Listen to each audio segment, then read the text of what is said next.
Muy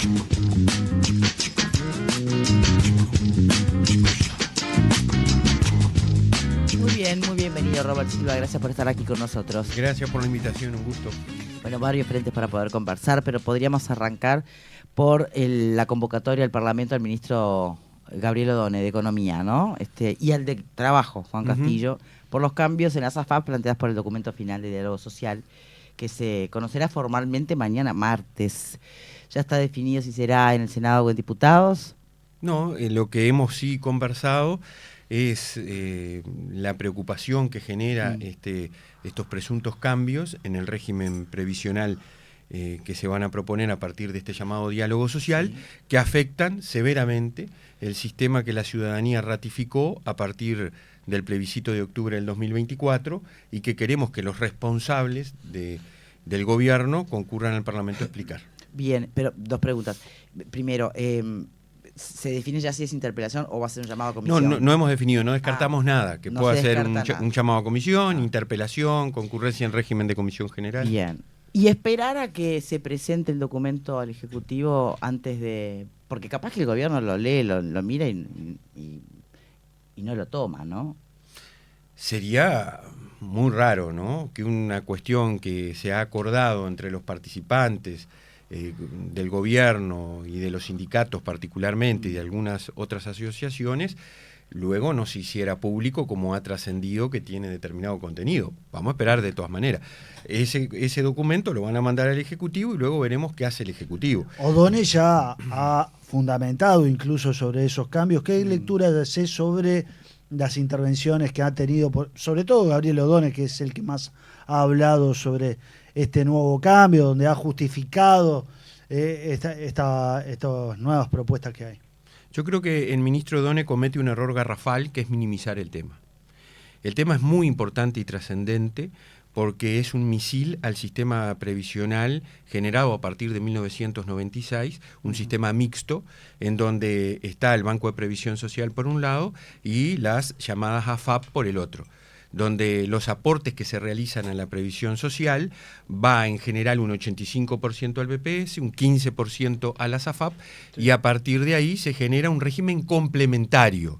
Sí. Esto es, un régimen donde se brinda una jubilación por el BPS y un complemento por estas entidades, que tienen una naturaleza jurídica, que no son meros fondos de inversión como las quieren dejar ahora, en un principio, sino que son entidades que tienen 1.700.000 afiliados y que a su vez generan una estrategia de comunicación, de intercambio, de administración de las cuentas y una administración de los fondos de inversión que en esta primera etapa, según se dice, que no estarían comprendidos en el cambio.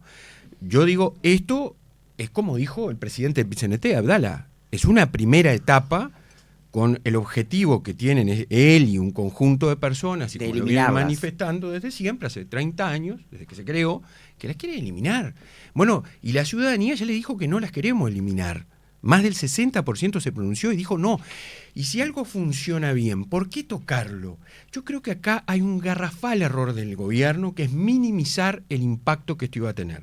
El impacto interno en la ciudadanía en general. Yo el otro día, el viernes a las 8 de la noche, fui a una reunión, un grupo de vecinos que me convocó en Colón, allá en el barrio Ferrocarril, y lo que planteaban era esto: no quiero que toque las jubilaciones. O sea, esto tiene un impacto social y un impacto internacional. ¿Pero qué hubiese sido no minimizar? No minimizar. ¿Qué hubiese sido? No, yo creo que esto no debió tocarse, porque la ciudadanía ya se pronunció respecto a este tema. Entonces, yo creo que el hacer esto para complacer a los más radicales de la barra lleva a la situación que estamos viviendo, en donde se genera un impacto internacional, porque todos tenemos conocidos y hablamos y sabemos que hay algunos centros de financiamiento, inversores, que están en una situación de expectativa y pusieron el freno de mano. por esta circunstancia que se suma a otras. Porque ese es el problema que tiene este gobierno. ¿Cuáles son las otras? Bueno, las otras es que un día amanecemos con algún senador y documento del Frente Amplio diciendo que van a rever los impuestos y que van a empezar a calcular, necesitan más fondos para hacer lo que quieren hacer y entonces van a rever impuestos. Otro día nos levantamos con un 1% de impuestos para los más ricos. Otro día nos levantamos con el ministro de Trabajo diciendo que va a regular los despidos para ver, porque hay que avisar antes. Todo eso son severas señales de incertidumbre y de inestabilidad. Y lo que es nuestro valor preciado, porque nosotros somos más caros que otros centros, que otros países que están atrayendo inversiones, Bolivia, Paraguay, pero ¿cuál es nuestro diferencial histórico? La certeza jurídica. Y acá cambia, gobierna el frente, gobierna la coalición, las cosas se respetan. Ni que hablar los pronunciamientos populares. Bueno, este gobierno está mellando eso, y yo lo digo, pero lo digo con la responsabilidad propia del lugar que ocupo y porque quiero que al país le vaya bien.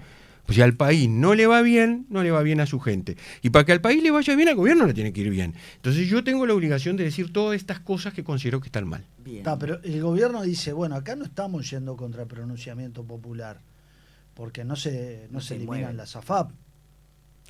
Mirá, yo... Vos lo que está diciendo es que se está dando un paso para eliminar. No. A ver, a vos cuando te consultaron en octubre, el 24 de toda la ciudadanía, le dijeron AFAP sí o AFAP no. Y miren que era una propuesta muy tentativa, porque dejaban la edad en 60 años, ponían la mínima con el salario mínimo, y la gente le dijo no. Okay. Dejen todo el sistema como está.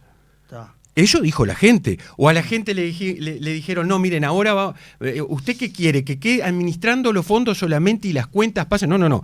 Dijeron AFAP sí o AFAP no. Y las AFAP que se les consultó es este régimen mixto que tenemos. Este gobierno se mete, y por eso yo no tengo duda que está vulnerando, porque la gente dijo, así como está, lo queremos que continúe, un sistema mixto. La AFAP no es un fondo de inversión. Para invertir, hay muchos que pueden invertir. La AFAP es una entidad de previsión social. Entonces, invierte, administra, distribuye, controla las cuentas, se relaciona con todos sus clientes. Es una entidad previsional. Si vos le sacás el 90, 80 y pico % de su tarea, pierde su naturaleza. Entonces, no me vengan a embromar. Porque el nombre quede publicado AFAP Sura, AFAP Integración, vos vas a venir a decir que no las tocás. Le tocás y le tirás un misil en el medio. Y otra cosa que el ministro se equivoca y feo. Acá no hay estatización. ¿Cómo se llama? Si yo saco las cuentas personales y lo pongo en una entidad monopólica del Estado, ¿qué se llama eso? ¿Qué es eso? Estatización, no hay duda que es una estatización. Entonces, acá hay el ministro Done salió a justificar esta complacencia que se ha tenido con la barra dura. Entonces acá hay un blindaje. ¿Saben qué blindaje hay? No a las AFAP, ni a las jubilaciones nuestras, ni a nuestro ahorro. A sanear la interna de un partido que tiene diferencias muy importantes en su seno y en el propio gobierno. Entonces, para complacer a la barra, hicieron esto, sin importar la trascendencia y el golpe que le daban a la seguridad del país y el riesgo que ponen el ahorro de los trabajadores. ¿Por la baja aprobación del gobierno que está teniendo el gobierno desde la izquierda? Bueno, yo no tengo duda que hay dos visiones dentro de la propia izquierda. Hay una visión que tiene una determinada naturaleza y hay otra una determinada visión, por ejemplo, más moderada, no tan drástica, y otros un poco más radicales. Entonces, aquí lo que trataron es de mediar uno y otro. Pero ¿saben cuál es la diferencia? No está Astori. Astori durante 15 años, él y otros, frenaron esto. Ahora no lo pudieron frenar. Y eso es lo que lo que creo firmemente. Y nosotros el rol que tenemos que tener es de tratar de frenar este error, porque es un error, le va a afectar al trabajador, va a afectar la certeza. A ver, hablando sencillo... Pero ya estaba anunciado el diálogo social, Silva. Sí, estaba anunciado el diálogo social. Y eventualmente iba a ir por acá. Sí. Era haberse quedado con las ganas de que le siguieran un poco la corriente con el fallido plebiscito. El diálogo social, sin duda, tenía una cantidad de temas y vamos a ver qué salen, ¿no? Porque hay otro que anda en la vuelta ahí de quitar la contraprestación a las asignaciones. Hay una cantidad de temas. Está bien, yo no digo que no, el gobierno se comprometió a un diálogo social. Exacto. Que lo hiciera. Hay temas de tanta trascendencia que son responsabilidad del gobierno. Está bien que tome los insumos que quiera. Yo, como senador de la República y responsable de mi tarea, tengo que advertirle al gobierno que está cometiendo un grueso error, diálogo social de por medio o no. Muchos de estos diálogos, yo fui partidario también, y les hago un paréntesis, de no participar en el llamado Congreso de Educación, porque estas cosas, los que yo conozco un poco bastante, les voy a decir, de lo que conozco es la educación. Y yo ya sé que estas cosas están armadas de antemano, que hay un acuerdo entre ellos, que vamos por acá, que vamos por allá. Entonces, uno tampoco tiene que legitimar estas cosas, porque hay una especie de sustitución de quienes tienen responsabilidad. El gobierno tiene la responsabilidad de darnos certeza jurídica, de no un día sí y otro también generar estas incertidumbres permanentes. Y en el tema previsional de defensa del trabajador, de su ahorro y de la jubilación, tiene la responsabilidad número 1. O sea, está diciendo que el diálogo social puede llegar a sustituir la tarea del gobierno. Ojalá que no. Si el gobierno hace todo lo que el diálogo social dice que hay que hacer, sí. Pero ojalá que no. Ojalá que, como tú dijiste, capaz hay una diferencia. El diálogo social dice esto y el gobierno dice, bueno, muy bien, nosotros como bien gobierno... Bien dialogado, muchachos, pero... Bien dialogado durante un año. Sí, pero... los tranquilizamos durante los 100 primeros días, que lamentablemente no hubo grandes novedades. Yo no conozco nada que este gobierno haya hecho sustantivo en estos primeros tiempos de gobierno, pero no lo vamos a hacer. Bien. Ojalá sea eso, yo confío que así pueda ser. Primera infancia, que después quiero ir a los proyectos que presenta el propio senador, ¿no? Pero antes, y ya lo puso sobre la mesa, uno de los aspectos que están incluidos en este diálogo social, que van más allá de lo jubilatorio puntualmente, tiene que ver con las asignaciones familiares, que lo que se propone es quitar la contraprestación, es decir, hasta el momento... lo que había consenso era en el entendimiento que se daba la asignación familiar contra, por ejemplo, la asistencia a clases, ¿no? En algún momento eso no fue así, se tildó, creo que era durante la época de Arismendi, se tildó de asistencialismo. Bueno, justamente, se consideraba asistencialista el darlo sin contraprestación. ¿Se está volviendo, o se plantea volver a eso? Sí, un disparate, yo lo digo francamente. Es el romanticismo propio de algunos intelectuales que hablan de estos temas sobre la lógica de atender a todos los involucrados y de pretender querer defender al niño, objeto de desvelo de un sistema de este tipo. Yo les digo la verdad, conociendo cómo funciona el centro educativo, hablen con las maestras y pregúntenle si la contraprestación en la asignación familiar es una herramienta para estimular la asistencia del niño a la escuela, sí o no, en determinados contextos. Lo es. Que hay una cantidad de adultos, sobre todo muchas mujeres que están en extrema situación de vulnerabilidad y que muchas veces no mandan a sus hijos a las escuelas por determinadas circunstancias, es cierto, bueno, y ahí tiene que estar el Estado. ¿Para qué tenemos miles de funcionarios y de ONG que están prestando servicios vinculados al área social? Para que acompañen. Yo soy un convencido de eso. Entonces, ¿no lo manda a la escuela para quedarse a dormir? Bueno, vamos a despertarla y decirle, usted tiene la responsabilidad de mandarlo. No lo manda a la escuela porque tiene que cuidar a los hermanitos, porque tiene una situación donde no puede atender la diversidad de hijos que tiene, por muchas que hay. Bueno, vamos a brindar el apoyo social que se requiere más allá de la asignación familiar. Pero no pedir contraprestación a cambio de una asignación familiar es un error desde mi punto de vista. Vos habías hablado de los proyectos que... bueno, sí, podemos ir directamente a ese, los que presentó vinculados al INAU, ¿no? Bueno, vinculado a la infancia, ¿no? Sí, pero concretamente al sistema de protección del INAU. Sí, presentamos 2 proyectos de ley en esta lógica. Yo creo que también la gente nos pide, y yo lo he hecho, en la ley de lavado de activos tuve una participación para colaborar que se aprobara. En otras leyes también lo he tenido, varias de ellas en la Comisión de Población y Desarrollo, Derechos Humanos y Género que trabajo. Y esto va en la misma línea, es decir, uno tiene que marcarle al gobierno las cosas que están mal para que corrija el rumbo, pero también tiene que colaborar y ser propositivo. Estos 2 proyectos de ley que presentamos, que vos decís, son en esa línea. Cuando convocamos al INAU en febrero de este año al Parlamento, nos dimos cuenta que hay una cantidad de cosas a mejorar. Algunas están en camino, otras lamentablemente no, y una de ellas es presentar herramientas nuevas. El referente afectivo, un tipo padrino, tutor de estos chiquilines que están en situación de vulnerabilidad, ¿no? Afuera, es lo que se usa, por ejemplo, en el Reino Unido, en Finlandia. Son figuras que están, que lo que se propone aquí es decir, bueno, miren, usted no quiere adoptar, no está en condiciones de adoptar. Usted no quiere ser una familia sustituta de esas que el INAU les entrega recursos para que tengan a los chiquilines en sus casas. Bueno, usted puede ser voluntariamente una persona que acompañe en la crianza de ese menor. Sobre como todo, un padrino. Como un padrino. Sobre todo, ¿saben qué? En los que son más grandecitos, que son mucho más difíciles de adoptar. No se adoptan. ¿Hasta dónde van las obligaciones de ese padrino? Porque puede, por ejemplo, le quita obligaciones en el sentido de que se puede ir cuando quiera, se puede abrir de esa crianza. Y bueno, pero también le genera un perjuicio. Yo creo si una que persona necesita de afecto, tiene una constancia de cariño y el día de mañana por X motivo. Mucho peor perjuicio es no tener nunca a nadie, como muchas veces pasa. Entonces, yo doy por sentado que si una persona voluntariamente se acerca, se inscribe y pide que se lo tenga en cuenta para ser un referente afectivo, es una persona que va a permanecer. Puede no ser permanecer. un impulso amoroso de un segundo, Claro, pero es la lógica perseguiría que... Perseguiría que puede ser que no, como decís vos. Entonces, ¿qué es lo que pasa aquí? A mí me inspiró también una persona que conozco, Lucía de Canelones, que lo hace. Pero lo hace voluntariamente y de acuerdo a lo que los directores de los hogares le permiten y la dejan. ¿En varios lo hacen? Lo hacen 2, por lo pronto. Entonces, ¿por qué no institucionalizarlo? ¿Por qué no?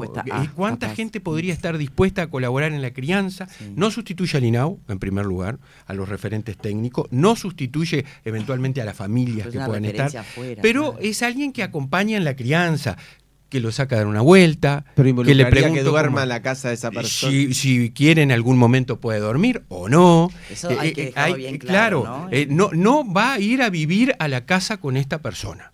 Los niños continúan en estos regímenes, en los hogares del INAU o continúan en las familias que estén, pero tienen otro adulto al cual refieren también, el cual lo acompaña en su crianza, y es una herramienta más en este proceso de acompañar a los 7.800 chiquilines que tiene el INAU. Claro, a mí me cuesta imaginarme, por ejemplo, en el caso de esta chica Lucía que vos decís, es algo más genérico, ¿no? O sea, pide asesoramiento y ella aporta, pero indiscriminadamente, sin ir directamente a un caso puntual. No, tiene chiquilines, sí.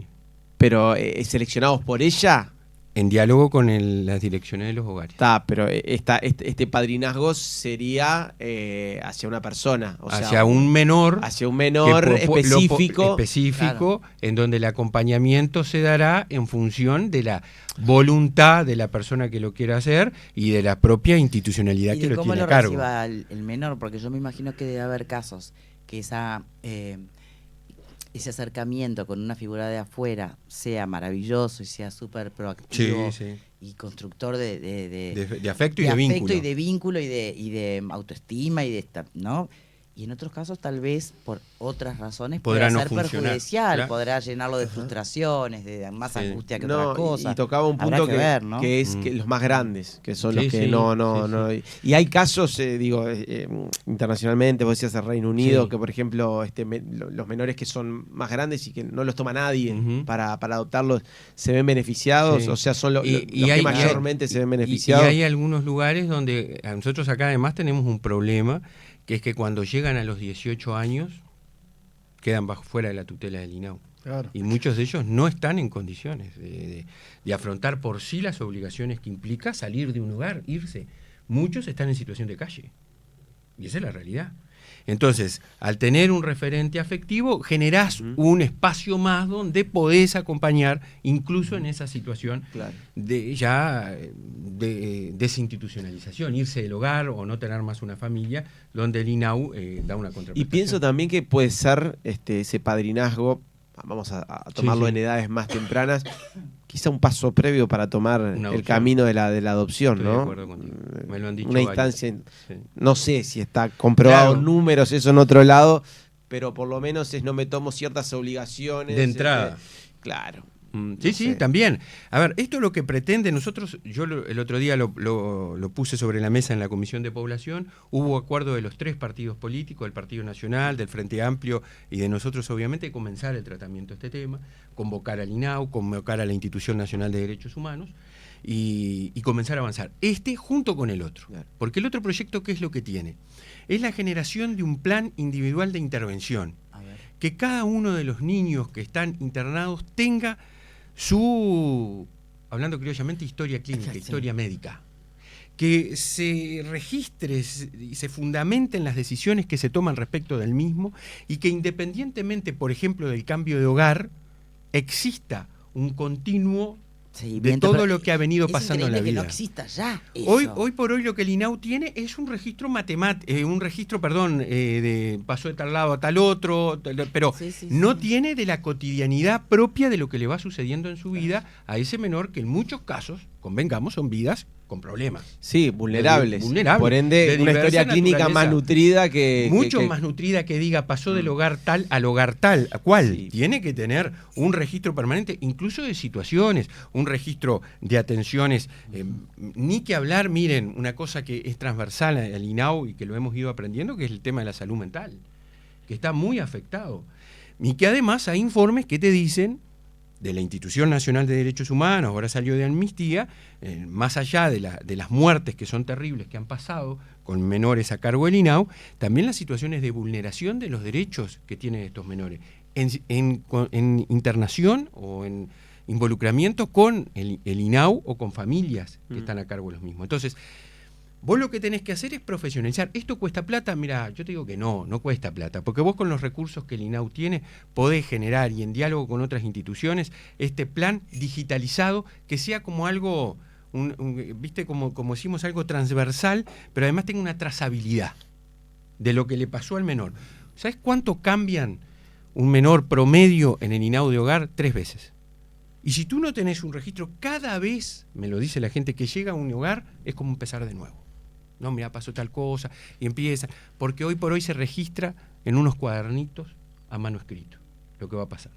Entonces, el papel vive y lucha, y acá yo creo que lo que tenemos que hacer, más allá de que siga existiendo, tiene que haber estos registros y establecer fundadamente un plan de intervención respecto a los menores. Aparte es un fortalecimiento para el primer proyecto del que estabas hablando. Totalmente. Porque en realidad, recapacitando, a mí me mata el hecho de pensar, y me lo ha dicho gente del INAU, que hay un montón de niños que están esperando ese momento y que ven cómo le llega a los demás y dice, ¿por qué a mí no me llega? Alguna muestra de afecto, o sea que esa cuota de afecto en el padrinazgo perfectamente podría ser. A todos nos ha pasado, viable. ¿no? Lo ideal sería tener la historia clínica de los padres, pero ese es otra cosa inviable. Pero en todo esto lo tendría que tener también, yo estoy de acuerdo contigo. En un plan de intervención, si tú tenés determinadas características de tus progenitores, tiene que estar registrado porque la intervención tiene que tener justamente. Si tú venís de un contexto de consumo, en donde fuiste concebido y tus primeros tiempos o no de crianza estuvieron marcados por esa situación, hay consecuencias a atender. Hay que atacar, hay causas que generan consecuencias y vos debes intervenir. Y si eso no está dicho, si eso no se sabe, claramente la intervención no va a ser la que debe ser. ¿Vive y lucha también el proyecto de ley de educación emocional? Vive y lucha, ahora estamos recibiendo algunas delegaciones en la Comisión de Educación que están pidiendo ser recibidas para dar su pronunciamiento. Hay comisiones de apoyo del proyecto. Sí. Ahí se ha generado... Se están moviendo un conjunto de personas. Sí. Hay 2 proyectos, uno originalmente presentado, después yo presenté un segundo que toma ese primero, lo digo, bien, pero lo expande más. Y bueno, y yo creo que es algo que deberíamos avanzar. Y siempre digo lo mismo, miren, un proyecto de ley cuando uno lo presenta es como un documento mártir, en donde la idea es recibir muchos aportes para terminar teniendo el mejor proyecto con la visión de todos que regule efectivamente una situación. ¿Qué es educación emocional? Porque en la transformación educativa que usted lideró, más allá de las idas y venidas que pueda estar enfrentando en esta administración, ya se planteaba el concepto de la educación en habilidades blandas, ¿no? Bueno, ¿qué punto de contacto tiene eso con la educación emocional? Bueno, la educación emocional es el trabajo necesario que todo ser humano tiene que tener para conocerse a sí mismo y a partir del conocimiento de sí mismo trabajar para mejorar las relaciones y los vínculos con otros desde una perspectiva justamente humana. Esto tiene que ver con cómo nos implosionó la convivencia Sí, yo no tengo duda que el aceptar el pensamiento divergente, el trabajar las emociones propias, la reacción ante la acción de otro, el control, el autocontrol, son cuestiones fundamentales a trabajar en esta realidad, y nosotros en las 10 competencias que establecimos en la transformación educativa, establecimos competencias de neto corte socioemocional, establecimos un documento que orientaba y acompañaba a los maestros, a los docentes en general para trabajar y a los centros educativos, y ahora creemos que tiene que estar consagrado porque la ley de educación nada menciona de las emociones. ¿Y esto cómo deme una materia, cómo se traduce? Bueno, nosotros no vamos por la línea de una materia, sino que vamos por la línea de tener trabajos a partir de talleres. De formación de los propios docentes para que en las distintas disciplinas también se trabaje desde esa perspectiva. Perfecto. Si me permiten seguir un poquito por este lado, por el tema de la educación, quiero saber cómo interpreta usted o cómo siente los desafíos o los eventuales retrocesos al proyecto de la transformación que usted lideró. Con mucha preocupación. ¿Qué le preocupa más? Miren, el gran desafío que el gobierno de la educación tenía es no ceder ante las presiones de las corporaciones. En particular de algunos sindicatos. La cogobernanza, ¿no? ¿Esto quiere decir que vos no tenés que llevarte con los sindicatos y tenés que hacer absolutamente en contra de lo que hicieron los sindicatos? No. Nosotros dialogamos, hicimos muchas cosas. ¿Pero es lo que hicieron o no? Nosotros llevamos adelante ese diálogo. Acá lo que está pasando... Digo, ir en contra de lo que querían los sindicatos. En algunas cosas sí, en otras no. Logramos un acuerdo de recuperación salarial espectacular. En plena salida de pandemia, recuperamos salarios de profesores adscriptos, de maestros de tiempo completo, de maestros de educación especial. Un muy buen acuerdo salarial lo logramos. Fueron los primeros en recuperar. O sea, tuvimos un buen diálogo. Ahora, yo les dije a los sindicatos más de una vez en mesas como esta. Acá nosotros vamos a intercambiar, yo recibo las posiciones de ustedes, el gobierno de la educación las recibe, no quiere decir que haga lo que ustedes quieren, porque los que gobernamos somos nosotros, no son los sindicatos. Y esa es un poco lo que está pasando ahora. Hay un cogobierno, una actuación cómplice de las autoridades con los sindicatos, no solo porque en las decisiones que toman, sino también desde su génesis. Los actuales autoridades de la educación, algunos de ellos renunciaron unos días antes a integrar las directivas de los sindicatos para ser integrante del gobierno de la educación. Y eso sin duda no es que esté mal, yo lo que digo es que tiene una mirada parcial de una realidad que es muy compleja. Pero ¿es verdad o no es verdad que no hay transformación posible sin todos de acuerdo? Totalmente. Y bueno, entonces tenía sus desafíos. Claro, también, lo que pasa es que llega un momento, ¿sabés qué? Y yo lo digo como gobernante, que a mí me atormentaba permanentemente, que vos llegás al gobierno para tomar decisiones. Yo lo decía más de una vez, yo no llego para complacer a todo el mundo y que todo el mundo quede contento y que diga, qué bien, te tomo en cuenta esto, tomo en cuenta... Trataré de tomar en cuenta todas las cosas que considere que tengo que tomar cuando soy gobierno, pero hay una hoja de ruta, hay un objetivo claro a donde yo quiero llegar. Y la gente me votó para que yo haga eso, entonces lo tengo que hacer con el mayor diálogo posible, pero las decisiones las tengo que tomar. Nosotros en educación iniciamos un proceso de cambio realmente contundente. Obviamente que los sindicatos, por cuestiones ideológicas ortodoxas, aquello, para entenderlo, mercantilización de la educación, la subordinación al mundo del trabajo, cuando hablas de competencias, hablas de mercantilización, de subordinación, para que sean más útiles al mercado. ¿Ideología pura? Es ideología pura ortodoxa que yo no comparto. Y nosotros dijimos, vamos a ir por las competencias. Y esto a mí me gusta explicarlo porque siempre hay gente que nos está escuchando por primera vez.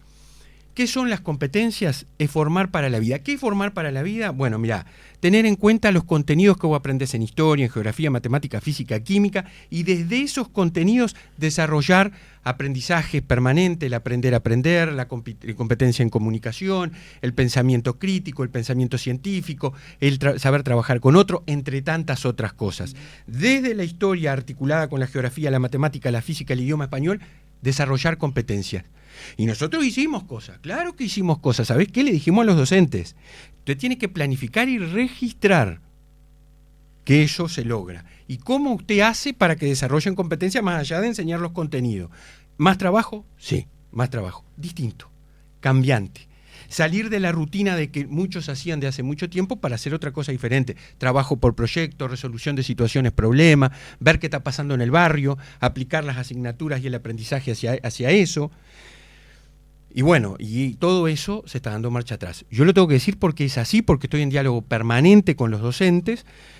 Además fui consejero electo por los docentes, tengo comunidades de docentes en todo el país con las cuales converso y me cuentan que en primer lugar hay una falta de rumbo y en segundo lugar hay un retroceso a los contenidos exclusivamente asignaturistas, en particular en secundaria. Ahora, vos cuando planteas una cuestión ideológica, vos estás diciendo que cuando se va a esa confrontación con los sindicatos, ¿es una confrontación directa con el Frente Amplio? No, con todo el Frente Amplio, no comparte el Frente Amplio, sí. A ver, acá hay una asociación. A ver, la mayoría de los dirigentes sindicales y de la educación en particular son todos comunistas. Del Partido Comunista, militantes, integrantes de la lista, o del Partido Socialista. Entonces, claramente, con una parte de quienes hoy nos gobiernan, hay una coincidencia ideológica. Entonces, necesariamente estás yendo a una confrontación partidaria. Ah, bueno, llegado el caso, sí, y porque los que nos confrontamos, en el mejor de los términos, en una elección somos partidos políticos y pensamos distinto. Yo como integrante del Partido Colorado y como vallista pienso distinto que un comunista, no tengo duda. Y pienso distinto que las personas que creen que la educación es una herramienta para subordinar a la gente al mundo capitalista. Estoy en contra. Para mí la educación es una herramienta que te da oportunidad y te permite trascender el lugar donde te tocó nacer, como en mi caso. Entonces, tengo esa confrontación y por eso hay una confrontación ideológica. Y después cuando me dicen, usted desarrolla competencias para subordinar al imperio y al mercado del trabajo, digo, no, mire, está equivocado. Hoy por hoy, si yo no tengo competencia, no voy a poder construir mi proyecto de vida. Y si yo no puedo construir mi proyecto de vida, no encuentro mi lugar en el mundo. ¿Y cómo yo construyo mi proyecto de vida? Teniendo laburo, entre otras cosas. Entonces, hay que hacer ese diálogo necesario. Eso no es mercantilizar la educación, eso es darle... en el mejor de las expresiones, utilidad a la educación. Que el chiquilín cuando va a una escuela o va a un liceo diga, la pucha, yo no vengo acá porque me obliga mi vieja. Entonces, vengo acá porque me es útil para hacer lo que yo quiero hacer. Entonces por eso la reforma educativa necesaria de este país, que muchos reconocen que hace falta, porque en el gobierno de la coalición iniciaron una transformación educativa. Hay quienes dicen que hace falta una reforma educativa profunda. ¿Es inviable mientras haya este bipartidismo en el Uruguay? Mira, yo creo que acá lo que ha pasado... El nuevo bipartidismo, ¿no? Lo que ha pasado lamentablemente es que el gobierno ha preferido tropezar de nuevo con la misma piedra que en el 2005 y 2006. ¿La piedra son los sindicatos? Sí, complacer in totum a los planteamientos de los sindicatos. De hecho, hay congresos, por ejemplo, este fin de semana hubo pronunciamiento de uno de los sindicatos, vamos al Congreso de la Educación para desandar todo lo andado. Y bueno, miren, yo les digo, en la vida no es así, no solo en educación. Sí, no. Todo lo que se hizo en el gobierno anterior está mal. No es así. Habrá cosas que no se comparten y que obviamente el gobierno que es nuevo tiene derecho a cambiarlas, y hay otras que están bien, porque han tenido evaluación y reconocimiento de los propios involucrados. Les pongo un ejemplo, los liceos de tiempo completo que este gobierno los paró. No hay más liceo de tiempo completo, no hay más UTU de tiempo completo, no hay más, lo pararon. Y eso hay que decirlo, porque eso impactaba favorablemente en la educación de los más vulnerables, a los que supuestamente queremos proteger. 8 horas de clase, 3 comidas diarias, talleres optativos, los íbamos a buscar, salud, tecnología, deporte. Bueno, todo eso se paró, no hay más. Y eso está mal. Y bueno, y yo tengo la obligación de decirlo. Hay también trancaderas en función de los propios intereses de los docentes, de que no se recorten horas de determinadas asignaturas. Sí, se dio ante eso, ¿verdad? ¿Verdad? Se dio. ¿A quién se le cabe en la cabeza que en este momento nosotros habíamos cambiado los programas que no cambiaban hacía años? En materia de tecnología, de alfabetización digital, todos sabemos que hoy nuestra vida y la de los gurises, ni que hablar, está permeada por la tecnología y que muchas veces son sujetos pasivos de la misma, que los llevan a determinadas cosas. Entonces hay que alfabetizar en esa línea con el problema de alfabetización que el país tiene. Nosotros habíamos ampliado la carga horaria de eso en secundaria, este gobierno la redujo. ¿La redujo por qué? Por ceder a las presiones de los corporativos que querían tener determinada cantidad de horas porque había que darle trabajo a determinada cantidad de docentes. Nosotros ¿Por qué? ¿Qué materias se habían reducido? Nosotros docente? habíamos hecho algunos cambios en metodológicos. Por ejemplo, astronomía habíamos puesto un taller de ciencias del espacio y tecnología. Por ejemplo, música habíamos puesto salir de aquella música tradicional que todos nosotros tuvimos que nos embolaba, esa es la expresión, para ir a talleres en donde si un chiquilín sabe un instrumento, traer el instrumento. Provimos de instrumentos a los centros educativos, taller de arte, taller de música, en donde rotaban con un taller de ciencia, en primera parte del año taller de música, de arte, otra parte de taller de... Todo eso lo cambiaron, sacaron las optativas. ¿Sabes por qué? Porque son muy jóvenes para poder optar. Un bolazo. A ver, el mundo va por otro lado. Los chiquilines, al contrario, para motivarlos, tenés que darle la posibilidad de que opten. Y mirá que nosotros fuimos muy probar tímidos. Y probar desde claro, chicos. Fuimos muy tímidos en los cambios porque no quisimos tampoco generar mayores cuestiones. Creímos que había que ser paso a paso y estábamos esperanzados en continuar. Sí, para en este muchos fue gobierno una transformación muy tibia. Sí, para muchos a mí me lo han dicho, Robert, hicieron muy poco, tenía que haber hecho mucho más. Sí, sí. Bueno, por eso, sí, les acusaban ser un poco tibio de hacer una transformación y no una reforma. Claro, yo siempre sostuve que la transformación es más que reforma, porque la reforma es estática en ese momento, la transformación es continua. Y por eso salí a dar batalla electoral. Porque yo convencido que para continuar con el cambio educativo el gobierno tenía que continuar. No podíamos volver a un gobierno del Frente Amplio, lo dije siempre y me remito a lo que está pasando actualmente. Y consulta, ¿no? En caso de que volvieran a ser gobierno, ¿qué se hace con este paquete? ¿Se vuelve todo para atrás de nuevo? Y bueno, yo qué sé, habrá que analizar. Yo ¿sabes por qué hablo con estas cosas? Porque lo mismo es una ahora. demencia al final, Ahora se están cometiendo muchísimos errores, es una tormenta de errores, ¿no? El otro día yo hablaba con gente de Maldonado lo que hicieron con el centro Hemocentro de Maldonado. De Maldonado sacando a la persona porque era un cargo de confianza. Y después que lo sacaron salieron a decir, vamos a investigar y vamos a hacer auditoría. Loco, no enchastres. Vos tenés derecho a cambiar un cargo de confianza. Pero no lo cambies porque lo cambies. ¿Y sabés por qué hablo? ¿Por qué me vino esto? Ahí, ¿no? Porque yo fui presidente del organismo más grande de este país y dejé una cantidad de personas en cargos jerárquicos que sabía que no votaban en el Partido Colorado ni a la coalición.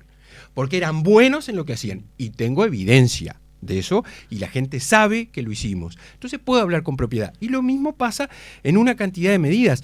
En la educación, que fue la que goberné, no cambiamos porque sí, hicimos evaluaciones y una cantidad de cosas continuaron, porque el país no puede, cada vez que llega un gobierno... Bueno, por eso la pregunta es concreta. Si llegan ustedes nuevamente, la coalición al gobierno... Tendremos que ver. Yo te digo que en lo curricular este gobierno se está equivocando severamente. Primero porque no hay norte, no se sabe qué quiere hacer. Secundaria va por un lado, la UTU va para otro, primaria, hay un desgobierno en una cantidad de cosas. Hay organismos que están mucho más trabajando articulada y coordinadamente con los sindicatos, haciendo lo que los sindicatos dicen, por ejemplo el caso de secundaria y FENAPES. Pero tiene razón Victoria, vos tenés que llegar a la campaña electoral con una propuesta concreta. Y falta todavía, estamos en el 26. Vamos a ver qué hacen. Ahora, si vas derribando todo, si en 20 años se alternan los gobiernos, vas a venir para atrás. Claro, yo en lo curricular creo que se están equivocando y les digo hoy a priori. Hay que volver a lo que profesionalmente hicimos, con gente de todos los colores, de todos los pelos. A la gente la poníamos por su idoneidad técnica, no por su compromiso político partidario, paréntesis, como lamentablemente está pasando. También lo digo porque lo sé. No queda prácticamente nadie. Han sacado a toditos. Lo que pasa es que, por ejemplo, las ATD, que se supone que son técnicos, asambleas técnico-docentes, hacen pronunciamientos muy políticos también. Sí.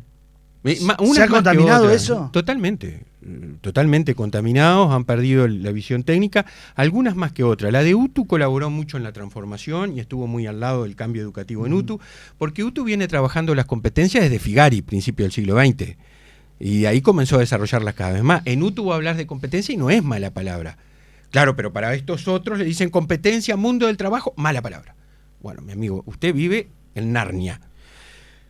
Otras colaboraron y muchas tomamos y se quedaron como las ATD de primaria y después las otras, las de secundaria y eventualmente alguna otra en la vuelta también. Pronunciamientos netamente. ¿Ustedes leen? Sí, yo he leído algunas donde, por ejemplo, veía que habían pronunciamientos sobre si había que declarar genocidio o no, claro, el tema de Gaza, y vos decís, pero además, a mí me sorprendía porque no sabía que eso se trataba. No, pero además, yo le invito a que lean una TD, concretamente estas últimas, las de nuestra época de secundaria, y pregunten, y vean, y díganme qué propuesta alternativa plantearon al gobierno que nosotros encabezábamos. Ninguna. Era todo pronunciamiento político en contra del gobierno neoliberal que castiga a las masas populares. Bueno, está bien, vos podés creer eso, pero decime qué hacer para atender a esas masas populares distinto a lo que yo estoy haciendo. Porque a mí siempre me inspiró y me inspira la educación pública, pero yo soy producto de ella. Yo, si no fuera por la gran familia y prestaciones sociales que tuve en mi vida, entre ellas la asignación familiar que ahora está en discusión, y educación pública, no estaba acá. No era senador de la República, no hubiese tenido la responsabilidad que tengo. Entonces, a mí me desvela todos estos discursos románticos, ideológicos, teóricos, que cuando hay que poner las papas sobre la mesa, los bifes, ir a los bifes, nos quedamos en ese romanticismo. Hablando de bifes, ¿qué le quiero dar paso a Leo que tiene bifes para... No, era uno de los temas. Sí.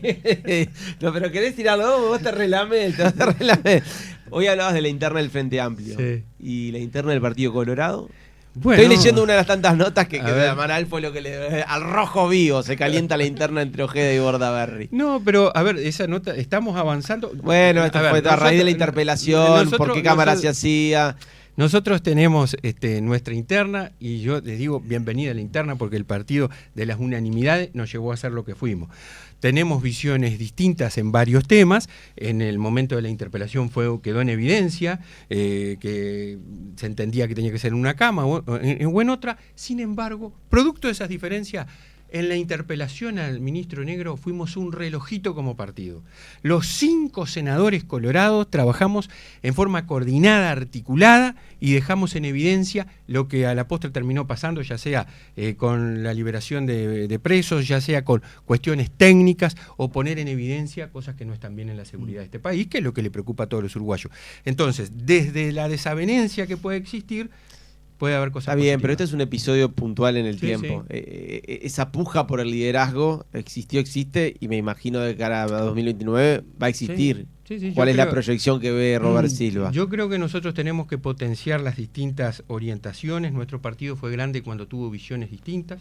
La 14, la 15, la 123 de Pacheco Areco, la 89 de Flores Silva. En algunos temas estaban en la punta. Y en las convenciones, yo era Uriba, las convenciones se decían de todo. Entonces el partido fue grande cuando tuvo esas diferencias, no cuando todos al unísono vamos tras uno. Y podemos tener visiones. Yo tengo visiones distintas. Yo, por ejemplo, voté la eutanasia y con Ope Pasquel la defendimos. Bordaberry fue total opositor y votó en contra y argumentó permanentemente en contra. Y bueno, estamos en un partido... Y esa discusión pública, libertad. Entonces, entre opuesta, ¿dónde queda el barrer para adentro? Que se barra para adentro, entonces. Bueno, ¿cuál es la yo ventaja del barrer para adentro? Hay cuestiones más organizacionales ¿Cómo se acomoda y logísticas, claro. Yo creo que eso sí tiene que estar un poco más armonizado y discutido en la interna, ¿no? Si hay cuestiones más, digamos, logísticas, de cómo se dice un discurso, de cómo vamos a organizar una convención, de cómo vamos a trabajar en el Parlamento cuando tenemos diferencias, esas cosas estaría bueno acordarlas en la interna un poco más. Después lo otro, si hay posiciones distintas... No hay que hablar para adentro, porque no, si no la gente no sabe, claro, cómo piensa Robert Silva. Hay gente que vota a las 600... que yo tengo el gusto de integrar y de ser senador por la 600, y hay otra que vota a Bordaberry a la 10. Y somos distintos, tenemos posiciones diferentes. Sí, yo creo que cuanto más se peleen, más grande va a ser el partido. Estoy de acuerdo. Cuanto menos se peleen, más chico va a ser cuando el partido. marquemos... Yo creo o el Frente Amplio, ¿cómo te cree que creció? Bueno, pero una de las críticas que se le hace al Frente Amplio es que están recontra mega ultra archidivididos. Y mira cómo gana. Claro, pero... Tiene gobierno y oposición adentro. Y mira cómo gana. Muy buena. Bueno, la diferencia... Pero pasamos resaltando los problemas que hay producto de esa división. El éxito electoral que ha tenido el Frente Amplio en los últimos yo comparto 20. las dos cosas, comparto las dos visiones. La diferencia entre el Partido Colorado y el Frente Amplio es que el Frente Amplio es gobierno, el Partido Colorado no. Claro. Entonces, vos tenés que controlar un poquito más. Si vos estás diciendo, miren, yo quiero que haya crecimiento, que vengan las inversiones, voy a Gran Bretaña, voy a Estados Unidos y digo, mire, este país tiene certeza y tiene todo. Y un día te levantás con el senador González hablando del 1% para los más ricos. El otro día te levantás con el ministro de Trabajo hablando de las regulaciones extraordinarias a las empresas que vengan al Uruguay. Le pones el impuesto mínimo global. ¿Querés cambiar la SAFAP y meterte con los ahorros? Bueno, loco, no, pará. Y bueno, Sí, Robert, tenés a González, pero enseguida te salta una betiana diciendo que no está en la agenda. Yo qué sé, tienen catalizadores. Claro, pero el inversor, el que está afuera, no mira discursos, mira realidades. Entonces el inversor que viene a poner la plata acá porque quiere ganar, y está bien que venga a ganar porque nos da empleo, nos da trabajo, nos mejora la situación del país, dice a la pucha. Ahora, debe ser bravo, Robert, que si les cuesta a ustedes, que son un partido hoy, en esta realidad, más chico, con menos votos, y les cuesta lograr esa armonización que vos decís, un partido como el Frente Amplio, que es el más votado, es el más grande y todo, y que es gobierno, no es justificar, pero debe ser más difícil lograr esa armonización y que todos vayan para el mismo lado. Nosotros fuimos integrantes de un gobierno en la pasada administración también de partidos distintos, y estas contradicciones no hubo. Hubo sí diferencias, ajustes en la ley del 2023 de previsional, ya que estamos en ese tema, hubo diferencia Cabildo por un lado, los colorados por otro, los blancos, pero nadie decía vamos a destruir la FAP, como dicen los comunistas, los socialistas y el PIT-CNT. Porque Abdala con este tema de la FAP salió a decir, dijo, miren que esto es un primer paso, nosotros creemos que hay que liquidar las AFAP, lo dijo, que hay que eliminarlas, esto es un primer paso, lo dijo Abdala, no lo digo yo. Entonces, esas diferencias abismales, en un gobierno pasado no hubo, o al menos yo no me acuerdo ninguna.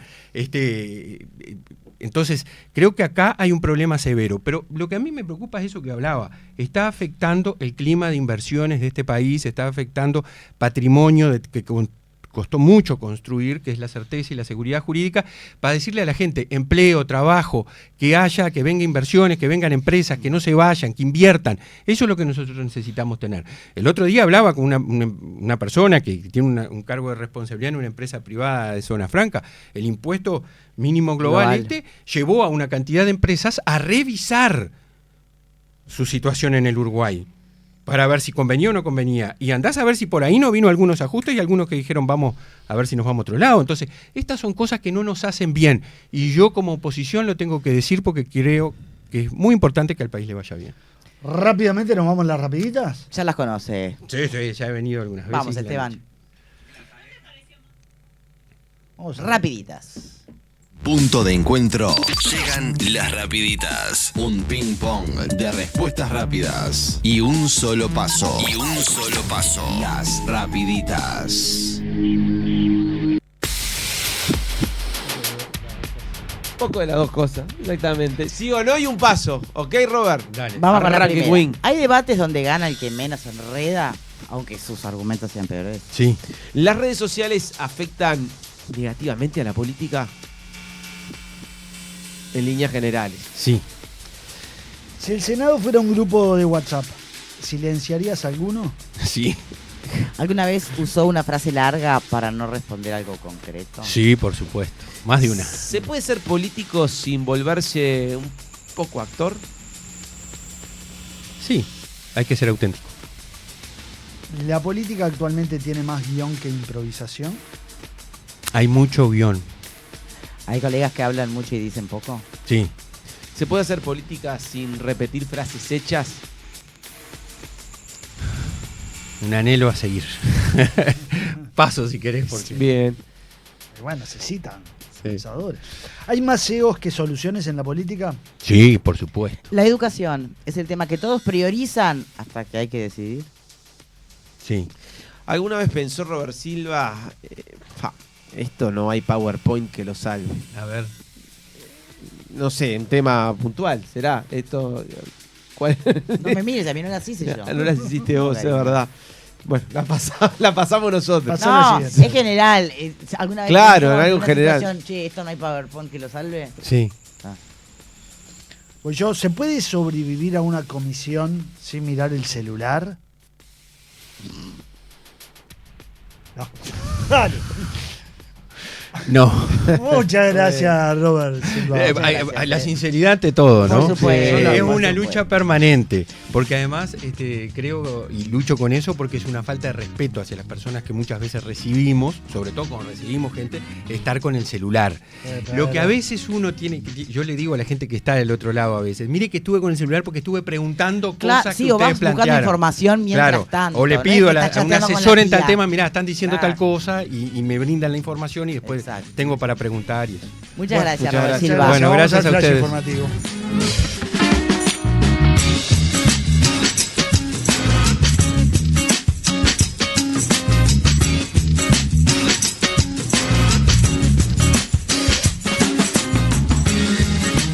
En un año de mundial, una selección de primera. Victoria Rodríguez, Bicho Amaral, Leo Sanguinetti, Andrés Rega, Fabián Tiscornia, Nacho Barbosa.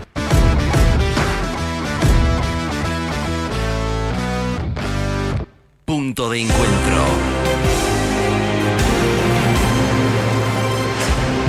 Flash informativo. Lo que tenés que saber a esta hora. Con Andrés Rega. 11 de la mañana, 3 minutos, cielo nuboso en Montevideo, 12 grados la temperatura actual, 16 la máxima prevista por el INUMED para la tarde, con cielo nuboso y cubierto, probables precipitaciones y ventoso. Hasta el mediodía están vigentes 2 alertas, una de color naranja y otra de color amarillo que afecta a la zona costera por vientos fuertes y persistentes, incluye a Montevideo.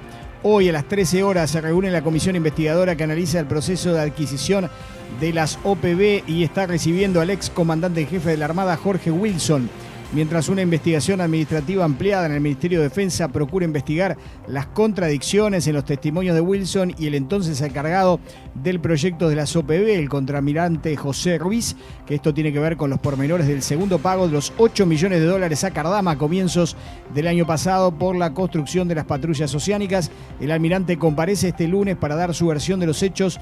Wilson fue designado en el gobierno de Luis Lacalle Pou para comandar la Armada Nacional. Pasó a retiro el 4 de marzo del 2025 tras la asunción de Yamandú Orsi y la ministra Sandra Lasso le aplicó una sanción disciplinaria calificada como muy grave con 30 días de arresto por brindar información falsa al superior. Vamos al panorama internacional. En Colombia, un ataque con bomba contra un bus dejó al menos 20 muertos y 36 heridos, entre ellos varios menores. Las autoridades han calificado el acto de terrorista y lo vinculan con Iván Mordisco, uno de los fugitivos más buscados de Colombia, integrante de la disidencia de la FARC. En los últimos días se han registrado 26 incidentes en el suroeste del país, donde grupos armados se disputan el control de las zonas de cultivo de hoja de coca y de las rutas marítimas y fluviales para operar el narcotráfico hacia Centroamérica y también hacia Europa.